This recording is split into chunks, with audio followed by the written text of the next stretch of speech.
নমস্কার, the story রিপাবলিকে আপনাদের সঙ্গে আমি অনিকেত। আমাদের গল্পগুলি সম্পর্কে আপনাদের বক্তব্য কমেন্ট বক্সে অবশ্যই জানাবেন। সেই সাথে অনুরোধ করি, ভালো লাগলে আমাদের চ্যানেলটিকে লাইক এবং সাবস্ক্রাইব অতি অবশ্যই করবেন। দ্য স্টোরি রিপাবলিকে আজকের গল্প তারাপ্রণব ব্রহ্মচারীর তন্ত্রের সাধনা ও কাহিনী থেকে একটি গল্প, সুখরঞ্জনের কথা। এটি প্রথম কাহিনী। দূর থেকেও আগুনের তাপ লাগছে গায়ে। লকলকে শিখা আকাশ ছুঁই ছুঁই করছে। ধোঁয়া পাক খেয়ে ওপর দিকে উঠছে, ভেঙে খান খান হয়ে ছড়িয়ে পড়ছে আশেপাশে সব জায়গায়। শিমুল অশ্বত্থের ফাঁক দিয়ে চিতার আগুন পরিষ্কার দেখা যাচ্ছে। আগুনের কি ভয়ানক দাপাদাপি! শ্মশানটা বাড়ুজ্জে বাড়ির নিজস্ব। চিতায় আম গাছের বড় বড় গুঁড়ি জ্বলছে। লাল কম্বলের আসনে ভিজে লাল চেলি পরে উত্তরমুখ হয়ে বসে আছেন চিতার সামনে সুখরঞ্জন। ডান দিকে গোটা সাথে কাক নির্জীব হয়ে পড়ে রয়েছে। সবকটারই দুটো পা এক করে লাল সুতো দিয়ে বাঁধা। মাঝে মাঝে পাখা ঝটপটের আওয়াজ হচ্ছে ওদের। বৃথা ওড়ার চেষ্টা। পশুপক্ষীও তাদের মৃত্যুর আঁচ পায় বুঝি। কাকগুলোর অবস্থা দেখে তাই মনে হচ্ছে।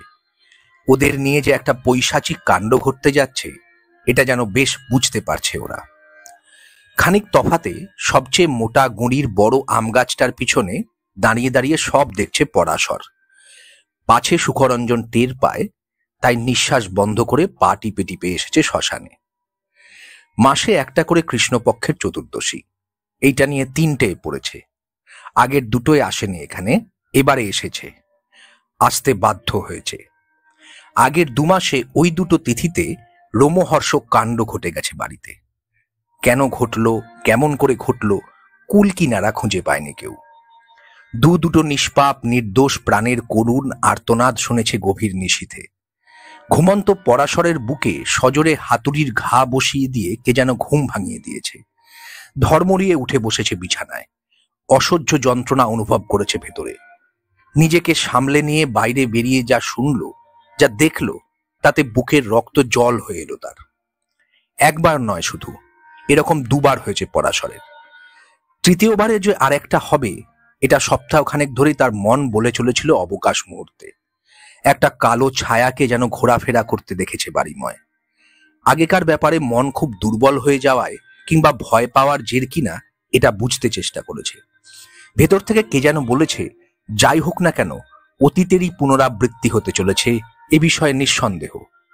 অতীতকে রোখা যায় কেমন করে, সেই চিন্তায় পাগল হয়ে ঘুরে বেরিয়েছে পরাশর প্রত্যেক দিন। ত্রিপুরার এই গাঁয়ের কোনো ঘর বাকি রাখেনি পরামর্শ করতে। নানা মুনির নানা মতে আরো বিভ্রান্ত হয়ে পড়েছে, সাহস দেয়নি কেউ, বরং ভয়ে ধরেছে অনেক বেশি করে। বাড়িতে যা কাণ্ড ঘটছে ওসব তান্ত্রিক অভিচার ক্রিয়ার ফল। এসব কাজের অনুসন্ধান করতে যাওয়া মানে মূর্খতা ছাড়া আর কিছু নয়। প্রাণ, মান, ধন সব নিয়ে টানাটানি হতে পারে।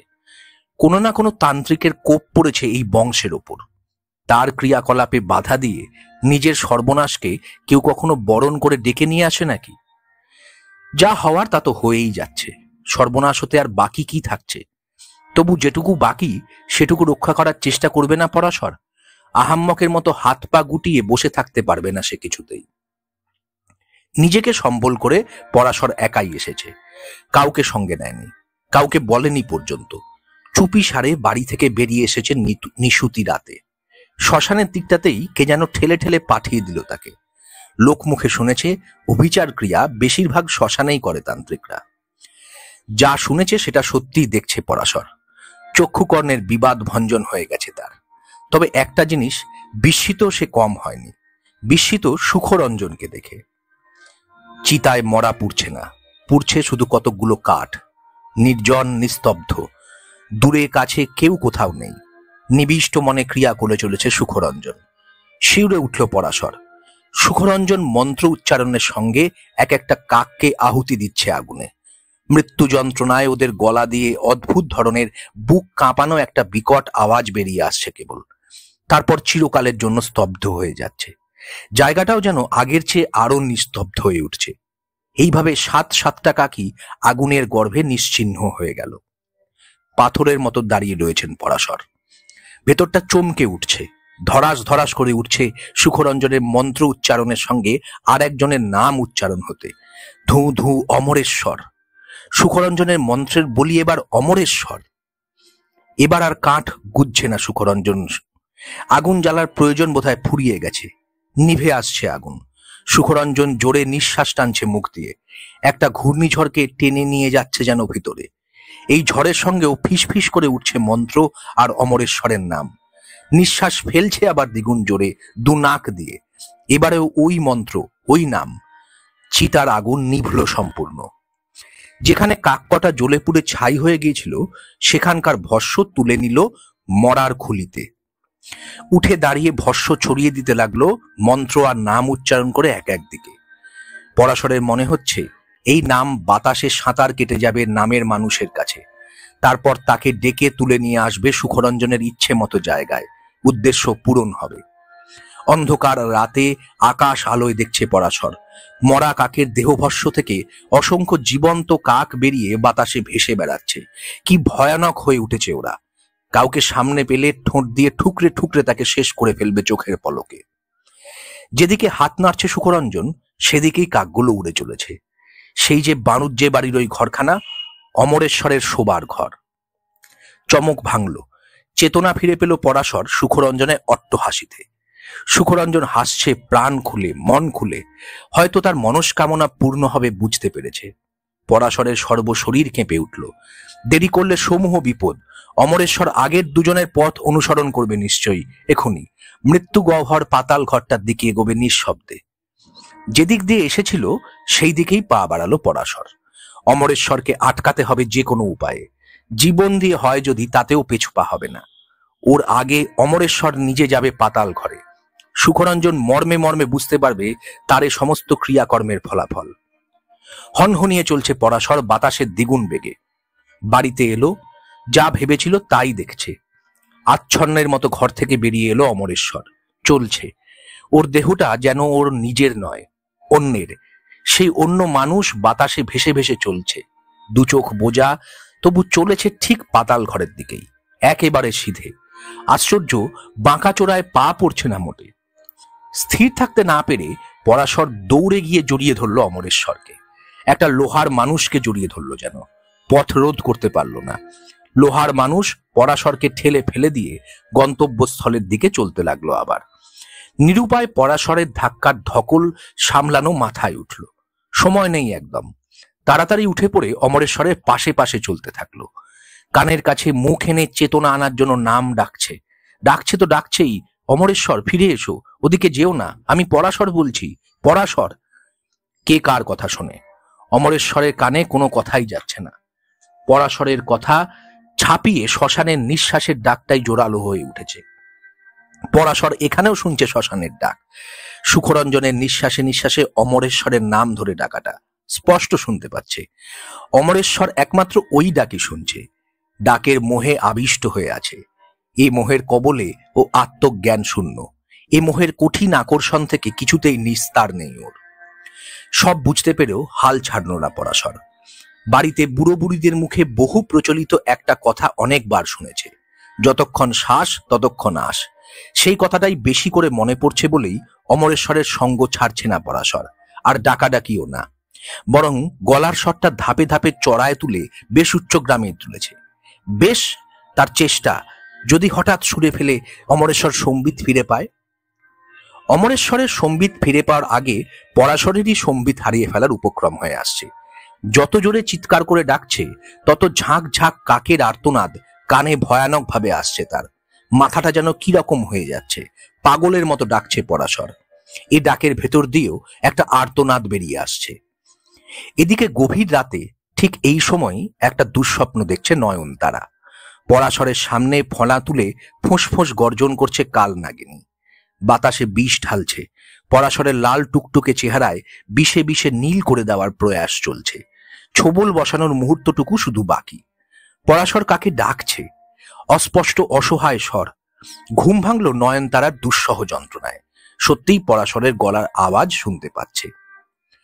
খাট থেকে একরকম লাফিয়েই পড়ল মেঝে, দৌড়লো আওয়াজ শুনে শুনে পাতাল ঘরের দিকে। সচক্ষে যে দৃশ্য দেখল, বুক কেঁপে উঠল তাতে। দেখল দুজনের অবস্থা, পরাশর আর অমরেশ্বরের। পরাশরের মুখে শুনল সুখরঞ্জনের ক্রিয়াকাণ্ডের কথা। নয়নতারা স্তম্ভিত, হতভাগ। সুখরঞ্জনে এ সর্বনেশে ক্রিয়াকলাপ এখনই না বন্ধ করতে পারলে মহা বিপদ। দুটো প্রাণী দুনিয়ার বাঁধন ছিন্ন করে বাতাসে মিশে যাবে। শ্মশানের পথে ছুটে চলল নয়নতারা ঊর্ধ্বশ্বাসে। শ্মশানে এসে হাঁপাতে হাঁপাতে আছড়ে পড়ল সুখরঞ্জনের পায়ে। বন্ধ করো ও কাজ, নইলে পরাশরকেও আর ফিরে পাওয়া যাবে না এই যাত্রা। নয়নতারা কাঁদছে হাপুস নয়নে। ধ্যান ভাঙল সুখরঞ্জনের। ধ্যান করছিল পাতাল ঘরের, আর সেই ঘরের দিকে যেন দ্রুত এগিয়ে আসছে অমরেশ্বর। নিঃশ্বাসে মন্ত্রের সঙ্গে নাম ধরে ডাকাটা বন্ধ হলো। এটা সম্মোহনী উচ্চাটনী ডাক। এ ডাকের এমনই মোহ, এমনই আকর্ষণ কর্ণগোচর হয় না অন্য কোনো দ্বিতীয় ডাক। এ ডাক বন্ধ না হলে চেতনা জেগে ওঠা অসম্ভব। তান্ত্রিকের ইচ্ছে মতন গন্তব্যস্থলে না পৌঁছানো অবধি ক্রিয়ার প্রভাবে প্রভাবিত মানুষ থামবে না, থমকাবে না একবারের জন্য। না পারবে এক তিল ঘরে তিষ্ঠতে, না পারবে বাইরে। বিবেকহীন মানুষটা নিজের অগোচরেই চলবে, কেবলই চলবে সে। নয়নতারার জন্য সুখরঞ্জনের উদ্দেশ্য সিদ্ধির যজ্ঞ ব্যর্থ হলো, ক্রিয়ার পরিশ্রম পণ্ড হলো। লাল কম্বলের আসনের ওপর থেকে সুখরঞ্জন সরিয়ে নিল দুপা। যতদূর পর্যন্ত এগিয়েছিল অমরেশ্বর, সেখানেই চলা স্তব্ধ হলো তার। আত্মসম্বিত ফিরে পেয়ে অবাক একেবারে। পাতাল ঘরের কাছ বরাবর এসে গেছে, চমকে উঠল, শিরশির করে উঠল রক্তের ভেতর। আগের দুজনের বর্দা মেজদার দশা হতে চলেছিল তারও তাহলে। এর পরের ঘটনা, সুখরঞ্জন নিরুদ্দেশ হয়েছিল আবার আগের মতন। অর্থাৎ 12 বছর বয়সে ঘর ছেড়ে দেশ ছেড়ে চলে গিয়েছিল যেমন। তখন পরাশর বছর 10-এর, সুখরঞ্জনের ওই একটা মাত্রই ছেলে। বারুজ্যে বংশের একটা আশ্চর্য ইতিহাস আছে। দুপুরুষ অন্তর অন্তর বাড়ির একজন করে ছেলে তান্ত্রিক সন্ন্যাসী হয়ে বেরিয়ে যাবে। সে বংশের ছোট ছেলে। সুখরঞ্জনের বেলাতেই সে পালা পড়েছিল। সুখরঞ্জন জ্ঞান হওয়ার পর থেকে বংশের বিশেষত্ব শুনে শুনে অল্প বয়সেই নিজেকে সন্ন্যাসী ভেবে নিয়েছিল মনে প্রাণে। 30-এ সে ভাবটা মাথাচাড়া দিয়ে উঠল বড্ড বেশি। গৃহত্যাগ করল, দেশে দেশে ঘুরে বেড়ালো 12 বছর ধরে। তন্ত্রমন্ত্রের অনেক কিছু শিখল অনেক তান্ত্রিক সন্ন্যাসীর কাছে। তবু ঘরের দিকে মন টানলো একদিন। স্ত্রী পুত্রকে একবার দেখে না এলে সাধনার সময় বিঘ্ন কাটবে না তার। স্ত্রী পুত্রের মুখে ভেসে ওঠা বন্ধ হবে না তার কখনো। বাড়িতে এসে স্ত্রীর মুখে যা শুনল, তাতে প্রতিহিংসার আগুন জ্বলে উঠল বুকের তলায়, আর খুন চাপলো মাথায়। চাপলো নয়নতারার রক্ত ঝরা কান্নার আর প্রতিকারের পথ বাতলে দেওয়ায়। পথের কাঁটা দূর কইরা যাও। স্বামী বিবাগী বলে স্ত্রী পুত্রকে ভিখিরি ভাবে বাড়ির লোক। বড়জার ছেলেরা তাদের মা ছেলেকে দাস দাসীরও অধম ভাবে। বিষয় আশয় সব ওদেরই। নয়নতারা আর সুখরঞ্জনের কানাকড়ির দাবি নেই যেন ওই সম্পত্তিতে। স্বামীকে তো কোনো বিশ্বাস নেই, কবে বলতে কবে চলে যায়, যাবার আগে যেন ব্যবস্থা করে যায়। নয়নতারা আর পরাশরকে গলা টিপে মেরে শেষ করে যাক, নয়তো তাদের সুখের রাস্তায় যেসব কাঁটা রয়েছে একেবারে নির্মূল করে দিয়ে যাক। তান্ত্রিক সন্ন্যাসী সুখরঞ্জন শ্মশানে মশানেই কাজকর্ম অর্থাৎ সাধন ভজন করে বেড়ায়, এটা সবার জানা, স্ত্রীরও। কিন্তু স্ত্রীর কথা শিরোধার্য করে স্ত্রীর পথের কাঁটা দূর করার সাধনা যে করছে স্বামী প্রতি কৃষ্ণপক্ষের চতুর্দশীতে, এটা স্ত্রীর যেমন অজানা তেমনি সকলেরই।